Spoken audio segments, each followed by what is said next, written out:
In the immediate wake of 9/11, many felt the call to serve. Kira Kazuka introducing us to one woman whose resolve was to serve, and that was sealed that day. Most of us can remember exactly where we were September 11th, 2001. First Sergeant Kayci Groff was driving to her college class in her home state of Texas. I couldn't get cell phone reception. I didn't really know what was going on. All I heard on the news was there was a plane that hit the tower. She and her classmates watched in horror as the second plane hit the World Trade Center that tragic day. Everybody was just quiet and silent, and it was a very emotional moment. 2 days later, she got the call that changed her life. She had joined the Seymour Johnson Air Force Base in North Carolina months before on a delayed entry program as she waited to get the job she wanted.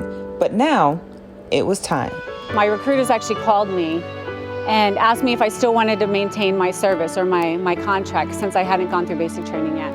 So when they called me, there was no ifs, ands, or buts. There was no change in my mind, nothing like that. In fact, it made me want to do it more.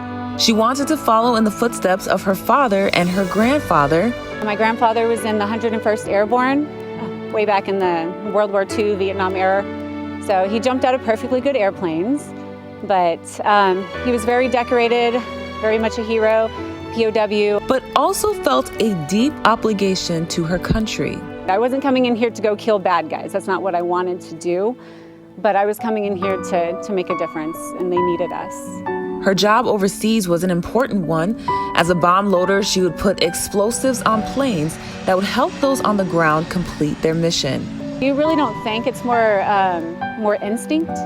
It's more of the how do you snap into that moment and take care of the situation at hand. As of September 2019, she's assigned to the Nellis Air Force Base and doesn't plan on slowing down anytime soon. After 20 years, multiple enlistments, and countless sacrifices made, she said she has zero regrets. If I would have stayed home right after September 11th and said no, like I didn't join the armed forces, I can guarantee you I wouldn't have felt like I did anything. And I would have failed. I would have failed myself. I would have failed my family. I would have failed my country.